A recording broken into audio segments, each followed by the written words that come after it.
Selamat pagi, perkenalkan nama saya Cantika Aisyah dengan NIM akhir 233 dari kelas Ergonometri. Pada kesempatan kali ini, saya akan mempresentasikan hasil analisis ergonomi pada tempat belajar di kamar, yaitu di rumah saya. Aktivitas yang saya amati adalah kegiatan belajar dan menulis di kamar. Saat belajar, saya duduk di lantai menggunakan playmate dan menggunakan tempat tidur sebagai alas menulis. Selain itu, rumah berada di pinggir jalan besar sehingga suasana belajar cukup bising karena suara kendaraan yang sering lewat. Kondisi tersebut membuat proses belajar menjadi kurang nyaman dan konsentrasi lebih mudah terganggu. Berikut merupakan dokumentasi posisi belajar yang biasa saya lakukan sehari-hari. Pada posisi ini terlihat tubuh membungkuk karena tempat menulis yang digunakan terlalu rendah. Leher juga terus menunduk saat menulis, sehingga bagian leher dan punggung mudah terasa pegal. Selain itu, posisi duduk tanpa sandaran membuat tubuh lebih cepat lelah, terutama jika belajar dilakukan dalam waktu yang cukup lama. Dari hasil observasi, terdapat beberapa resiko ergonomi yang muncul. Di antaranya yaitu punggung membungkuk terlalu lama, leher sering menunduk, serta bahu dan tangan yang cepat terasa pegal saat menulis.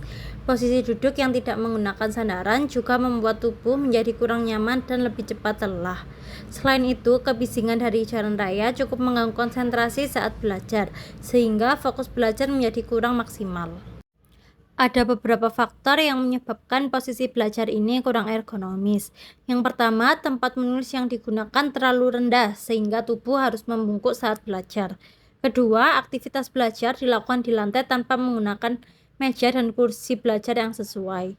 Yang ketiga, tidak ada sandaran untuk menopang punggung dan leher saat duduk dalam waktu yang cukup lama.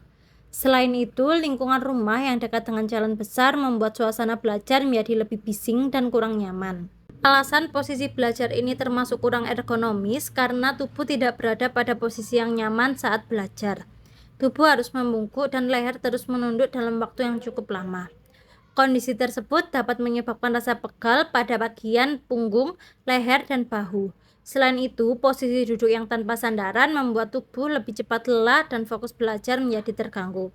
Jika dilakukan secara terus-menerus, posisi seperti ini dapat memberikan dampak kurang baik bagi kenyamanan dan kesehatan tubuh. Selanjutnya, saya akan menjelaskan mengenai analisis beban kelelahan yang muncul akibat posisi belajar yang kurang ergonomis. Dari hasil observasi, posisi belajar tersebut dapat menimbulkan 3 jenis kelelahan, yaitu kelelahan fisik, kelelahan mental, dan emosional. Pada kelelahan fisik, tubuh dapat mengalami pegal pada punggung, leher, dan bahu, serta kaki terasa kesemutan karena duduk terlalu lama di lantai. Pada kelelahan mental, konsentrasi belajar menjadi menurun dan perhatian mudah terdistraksi oleh suara kendaraan dari luar rumah.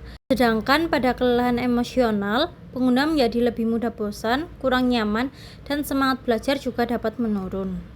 Menurut saya, tata letak yang ideal sebaiknya menggunakan meja dan kursi belajar dengan ukuran yang sesuai agar posisi tubuh menjadi lebih nyaman saat belajar. Kursi juga perlu memiliki sandaran supaya punggung dan leher tidak cepat lelah. Selain itu, area belajar sebaiknya memiliki pencahayaan yang cukup dan suasana yang lebih tenang agar proses belajar menjadi lebih fokus dan nyaman. Pada slide ini ditunjukkan ilustrasi desain tempat belajar yang lebih ergonomis. Posisi belajar sudah lebih nyaman karena menggunakan meja dan kursi yang sesuai dengan kebutuhan pengguna. Dengan posisi tersebut, tubuh dapat duduk lebih tegak, punggung mendapatkan sandaran yang baik, dan leher tidak perlu menunduk saat menulis atau belajar. Selain itu, suasana belajar juga dibuat lebih nyaman dan kondusif agar konsentrasi menjadi lebih fokus serta tubuh tidak cepat merasa lelah selama belajar. Kesimpulan dari hasil observasi kali ini yaitu posisi belajar yang saya gunakan kurang ergonomis karena dapat menyebabkan tubuh cepat lelah dan mengganggu konsentrasi belajar. Oleh karena itu, diperlukan penataan tempat belajar yang lebih nyaman agar aktivitas belajar menjadi lebih efektif dan tidak menimbulkan gangguan pada tubuh. Sekian presentasi dari saya, kurang lebihnya mohon maaf. Wassalamualaikum warahmatullahi wabarakatuh.